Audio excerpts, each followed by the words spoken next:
Hello, everyone. Happy Monday. Welcome back. If you are watching, listening, I say this every week, but however you are consuming, I'm thankful that you're here listening to what we have to say, the insight that we have to share. As always, maximizing your Monday. And I have a new guest with me. So, Christina, thank you so much for jumping on here with me. I'm very anxious to talk to you about all the moving parts in your career here and all the questions that I'm sure you get a lot, that I get a lot, and that we can hopefully clarify for a lot of people. So very thankful for you for taking that time. Absolutely. I'm excited to be here. Perfect. Perfect. So if you follow the show, you know we usually start off just kind of breaking down the week ahead, what we have going on, things motivating us, what's on the horizon here. So short week for me, actually. I'm off this Friday coming up. So just doing some stuff in Philadelphia, doing the double feature. So Flyers game Thursday, Sixers game Friday. Here's hoping that at least one of them win, if not both. I'm like 50-50 with the Sixers this year in terms of wins, losses, and I have yet to see the Flyers win a game, I think, since I've ever gone to one of those games. So first time for everything. Here's hoping. So that's what's motivating me for the week. That short week, and that kind of goes right into my goals for the week ahead. So normally, if I'm out Friday, thankful for my team. I have someone covering for me, of course, but the goal is to not have them just like doing all of my work while I'm out. So got to fit 5 days of work into 4 at this point. So that's kind of the big goal, just making sure that all the hiring managers I'm working with have an update on their candidates. All the candidates I'm working with know where they are in the process before. So we're not just leaving anything open. I usually give myself that deadline of Friday to give the updates. Now I have the deadline of Thursday. So making sure I'm doing that in one less day will be tricky. And the other goal is just kind of continued growth. We have the internship program starting. So just kind of doing what we do there, getting it in front of a lot of college students who want to explore opportunities within the company here, whether that's on site or remote. So really buying into that program now and getting that off the ground. So those are goals, motivators, a win from last week, celebrating actually 2 offers extended on Friday. So always a good day to extend those, especially make someone's weekend and get the offer out to them before. So thankful to do that. Very thankful to have 2 new people starting their careers with the company. Very exciting stuff. So that's it for me. Christina, what do you have going on in your world this week? I am so excited because this weekend my daughter she's 8. She plays on a 10U volleyball team. And it's pretty cool to watch because she doesn't play that much, but she learns a lot. And they've got a big tournament this weekend. So we're heading out after this. And the next week, I'm so excited because I have so many lunches and in-person networking meetings set up. So I'm going to be a whole vibe next week. I'm going to be with my people, thriving, and I cannot wait. So, very excited. Yeah, definitely, definitely. And it's nice to have those in-person type of things. I know during the pandemic was kind of frustrating, crazy for a lot of people just because, you had to rely on phone calls, Zooms, you couldn't get that face-to-face type of stuff. And for someone working in sales, probably even more frustrating. So Yeah, I'm sure that now that you can actually like see people in person, it brings a whole new element to your day-to-day functions. absolutely. All right. So one of the reasons why I asked you to join on the show here and kind of chat with myself and the listeners is, sales is one of those careers that's not for everyone. And, you don't really know if it's for you until you actually do it sometimes. Some people know right off the bat, I have the mindset for it, I have the personality for it, I can thrive in this. Some people are just like, I know, products very well, I know markets very well, and I could probably turn that into something that's sales driven. So you've made a successful career out of pursuing that path at this point. So, when did you know that that was the right fit for you? Were you one of those people that knew from the start, like I have the personality and the drive to do this, or was there a little bit of trial and error for you along the way before you fully embraced and found that love for it that you have?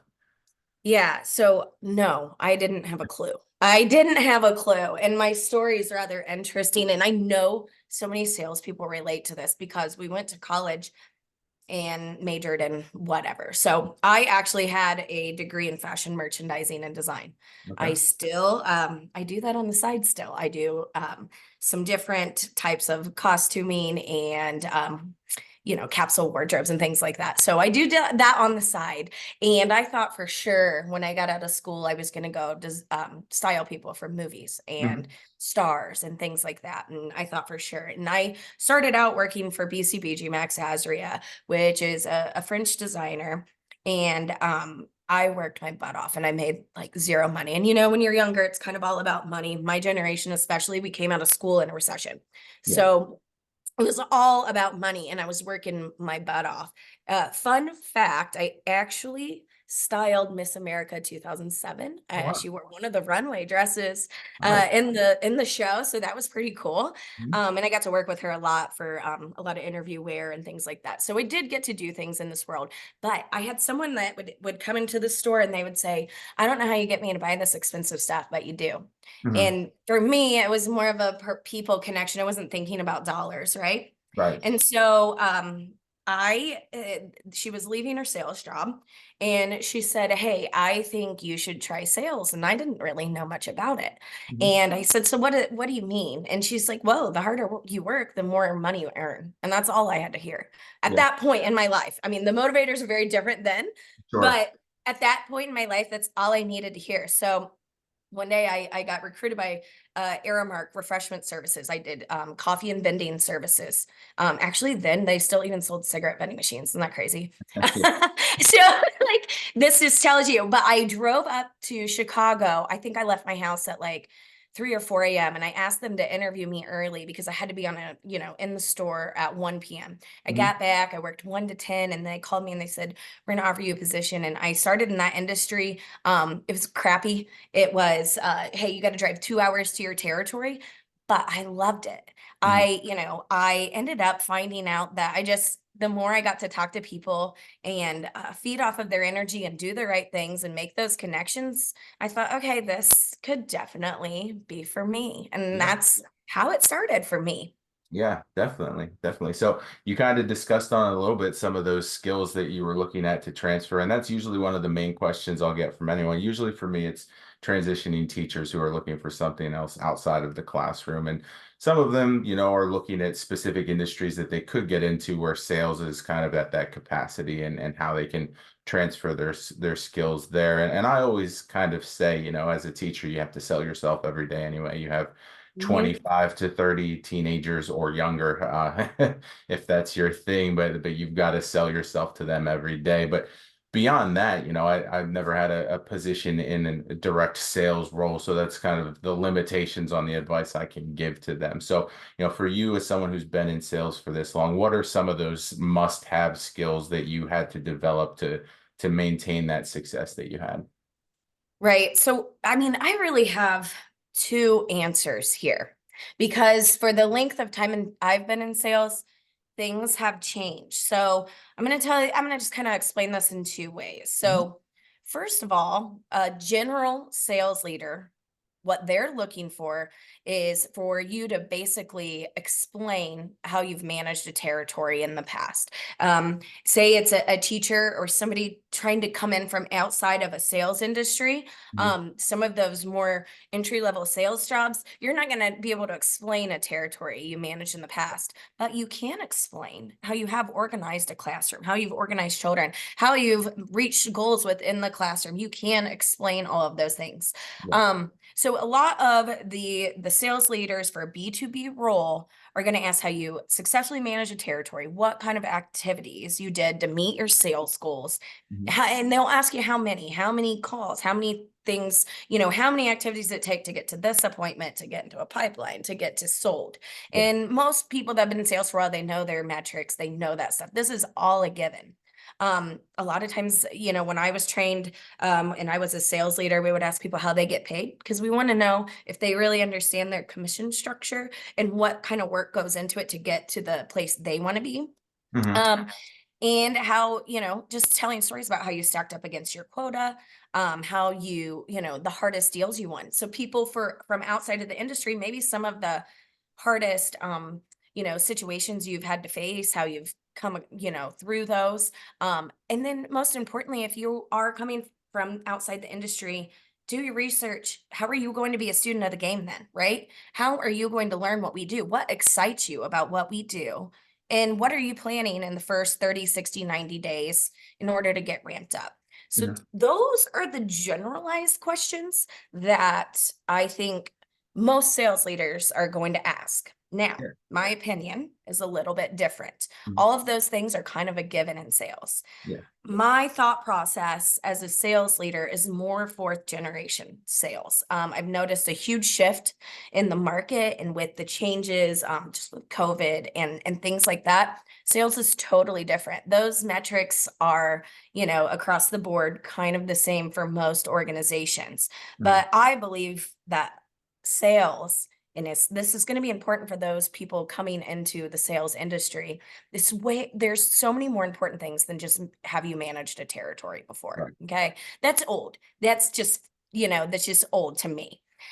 So in order for people to be successful, I think personally, and this is how I interviewed and I do today, I think it's important to find out what human skills they have and Mhm. how we ignite those to success more quickly.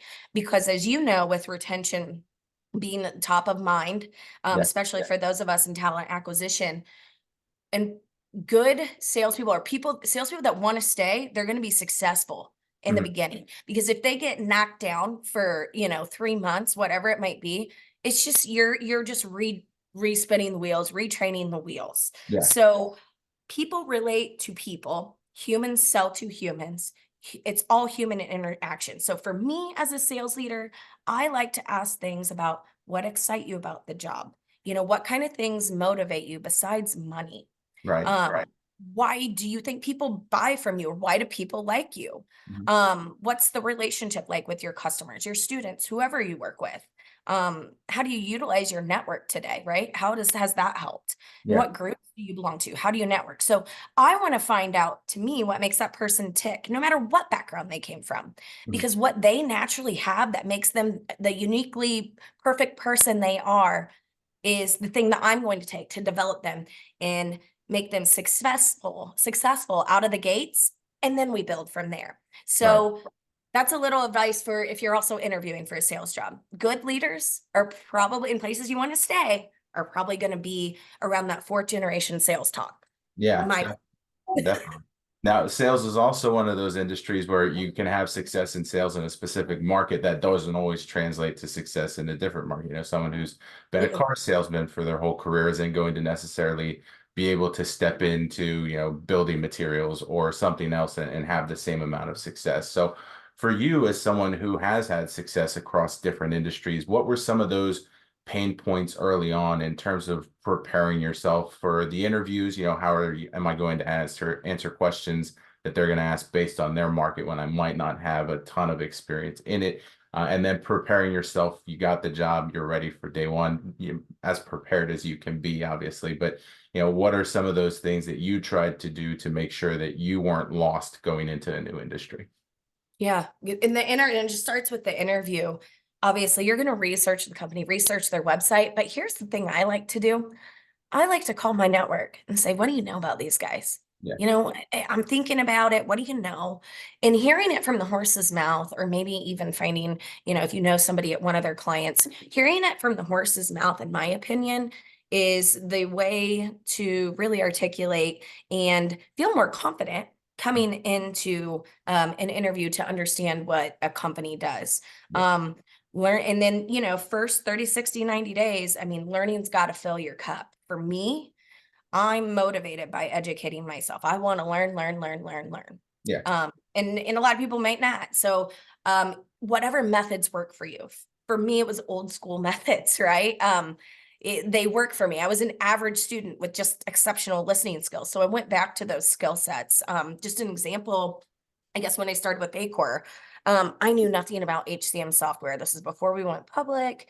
I took my computer home every night and I got into the HR and payroll software, and I sat with my husband, who's a business owner, and Mhm. I said, okay, why would you use this? What does this do? How does this change your daily life? Why is it important? And I would learn that from maybe the horse's mouth, the actual user. And so when you start a job, I think it's very important to find out in your territory, who are the clients? Set 2 client meetings a week. And people always neglect this. I'm telling you, nobody ever does it, but it works because you set 2 client meetings a week. You ask them why they bought, like what advice they have for you. People love to talk about themselves. Let them do it. Yeah. Learn from them, and then by the way, that's a relationship now. And Mhm. we get our best referrals from those who know we do a good job. So that's really my advice. Try to get a little creative instead of just getting on a website and LinkedIn, right? Right. Yeah, absolutely. So now I'll pivot, as someone who was also in talent acquisition and you kind of knew and were interviewing every day and seeking candidates, looking at resumes, those types of things. How did that skill set kind of help you when you were then looking for your next opportunity? Because a lot of people right now in talent acquisition, unfortunately, it's a tough industry and they're at that point where they have to look for new things, and sometimes you feel like you're the expert. You've looked at resumes all day, you interview all day, but then you're on the other side of the table and it's overwhelming. So what were some of the things that you did to try to use the skills as an interviewer and prepare as an interviewee? So I would um it's kind of a super unpopular opinion from me probably, but this is true. I don't really care about all the details for a resume in sales. Mhm. Unpopular opinion, but I don't. Now if you're like a developer interviewing for some sort of technical job, those things matter, right? Right. But for sales, I was preparing to show what I've done, and I wanted to be able to tell those stories because we know that stories sell, and that's how I buy. I buy from a story. I can relate to that. So Right. I really prepared with more stories. So when they're asking those basic questions that I outlined in the beginning, I've got a story to tell about that.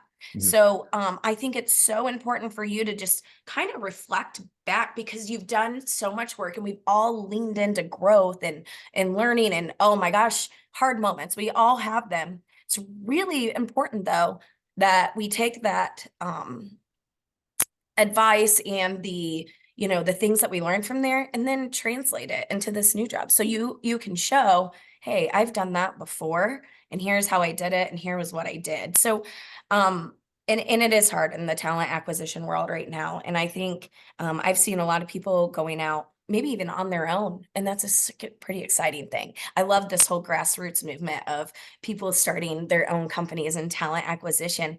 And I think the network is important. I think it's important to go to an interview and show them. I mean, me, when I was interviewing salespeople, I looked at your LinkedIn network right away. Yeah. It's the tool of our generation. Mhm. Um, and you want to know that's kind of how I'm judging on how successful I could be because I can share, hey, this is my network. Here's what I've done already. And these are the people I can just go right out of the gates to and say, here's what I'm doing. I don't know if there's any way we can collaborate, but maybe there is. Yeah. So I think it's really important to kind of take a step back instead of all the little technical numbers. For me personally, I think it's more about stories and the network. Yeah, and let's pivot to that discussion about the talent acquisition and the grassroots campaign and going into business for yourself because you Yeah. recently made that announcement that you're supporting your family business as part of your responsibilities that you're just adding to your own plate here. But walk me through that, and considering a path that a lot of people might be looking at that now. Now is maybe the time. I have no other prospects. I've been wanting to do this for myself for so long and no time like the present, or stepping into that family industry that they'd been hesitant to join all this time and now are looking at that as an option. How did that kind of work out for you, and what are some of the early success? I know it is early, but what are some of Yeah. the things that you're No, enjoying? we've got some exciting stuff going. This is something that, okay, if you find yourself, and this is something I totally noticed about myself, if you find yourself saying, I should do this, that means you can do it. Mhm. And you stop saying should. Yeah. Just stop saying should. What you've done, you don't need to be handcuffed to corporate America or a job or anything like that. If you're feeling like I should and you're saying I should, you need to change that to I am going to do this. Yeah. I am doing this. And once you do, it's going to fall in place because you're not going to let it fail. You've already learned. You've lived this time where you have learned. That's what you've done. You don't have to be tied to things. When you're in that moment and you're present and you've learned those skill sets, it's okay to move forward. You don't owe anybody anything, right? Mhm. So I know a lot of people, those were the things that were going through my mind. Oh, I'm going to let so and so down, or I'm going to, or even get your ego out of the way, right? Mhm. I mean, I was like, "Oh, I'm still freelancing in the tech world because I can never let go of it because this is my baby and I love tech." Yeah. However, my ego's kind of in the way, like VP of roofing, commercial roofing, like that's so different. Right. However, it's my family's business. We're 120 years old, Mm. right? I know the legacy. I know the innovation that's went into this. It's Yes. really exciting. That's okay. And so let go of that. And when you are saying, I'm just challenging all of those that are saying, I should, you can. Hmm. You really can. And lean on your network, right? I have Yeah. asked so many people, I don't care what they do. A friend of mine just bought 11 nursing homes, and and when I made this career move, I said, what do you think? Yeah. Here's where I'm positive. Here's the things I'm worried about. What do you think? I mean, it doesn't matter what they do, but they know what it's like. They've stepped out on their own and they can tell you a lot about the roadblocks that might be in the way. Yeah, absolutely. Absolutely. So to pivot back to a question about sales then, because I always just like to ask this for anyone who was in sales during the pandemic and, how you made that adjustment to the new normal, as they called it, and, not being out on the road as much, not doing the face-to-face meetings enough, the personal relationships, how to maintain those when there wasn't that face-to-face connection that you relied upon for so long. So how did you combat it? How do you feel that that prepared you now, stepping into new roles, trying new things that, I've made it through this and it has given me this skill to kind of do anything now. Yeah, so this was really hard for me. My generation's like we don't really know where we fit. Like those of us that were born in the early 80s, right? We kind of are millennials. I think we're Right. millennials. I don't know, but we don't know Us. where we fit because we didn't have the internet and all of that stuff. So for me, losing the face to face was like losing a part of everything I've Yeah. ever done. I genuinely love the energy of other people. I'm empathetic to that. I love learning from other people and in person. So I had to figure out ways to articulate what um I would do to with businesses. I needed to figure out other methods to articulate how I can help them because I found that it takes like 5 Zoom meetings to equal one in-person meeting because we can hash everything out, take our time, read the room and we can get serious. And so that part was very challenging for me. And it kind of I don't know if any other people, I'm sure other people experience this, like it was kind of depressing, like, oh man, this is hard to be at. I don't love working at home, right? I want to be with these people. So that was the thing for me. It was just constant communication. And you do that anyway when you're on the road and you have, hey, I want to follow up or not follow up, but here's what we discussed in the meeting. Here's what we're going to do. But it just had to be 10 times more. And I kind of find myself being more of like a kind of a wordsmith with this kind of thing to stay top of mind and let them know that they're important to me. And I used a lot of different tools as well, like smart links through LinkedIn, so I could share things that way. I was trying to use more tools to make things easier since we were remote, and those things boded well. But I think in person, though, I will say is my personal skill set. Yeah. That took a lot away Yeah. from my skill set when I wasn't in person. Right. So now you have that adaptability skill to act. Yeah, learn that, learn that the hard way and Yeah, definitely. trial and error. It's always Definitely. good for Yeah. the soul sometimes. Yeah. It's not fun, but you get It there. happens. So then last question I have is the same for everyone who joins me, and it's the advice portion because I like to kind of get that insight for everyone who's watching if they're on their job search path right now. What is some key advice that you received along the way throughout your career that you really found beneficial, whether that's preparing for an interview or looking at new opportunities, but something that always stuck out to you as this is an invaluable piece of advice that someone gave to me along the way. Yeah, I think and these are things I've even failed at and things I've wished people would have told me 15 years ago. That's why I love this podcast so much. Yeah. It's because, there's when you hear it from other people, it tends to people that have been through it, it tends to resonate a little bit more. Right. So my advice is, hey, when you're going, and this is just so silly and dumb, but it's true. Make sure your resume and your LinkedIn match. You wouldn't believe when I was interviewing people how many didn't match, and then I'm interviewing for kind of like a technical job, and I'm going, Do you pay attention to detail? And they probably do, but it was an accident and they're human and I get that. But, just tighten it up. Tighten it Mhm. up. Just make sure everything's buttoned up. I mean, and furthermore, when you button up and prepare and research and talk to people, you are going to feel so much more confident. Also, my thought process is you need to interview who's interviewing you.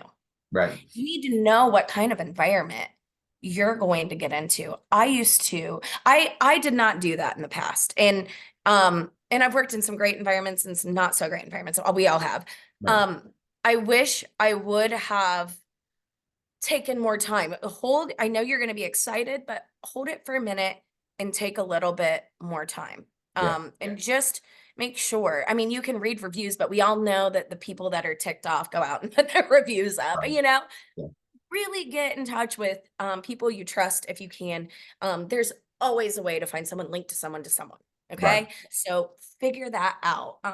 I wish I would have had that advice. And I also wish I would have been told if you are feeling stagnant and you're saying, I should, don't let it sit for like 5 years, like me. Just don't do that.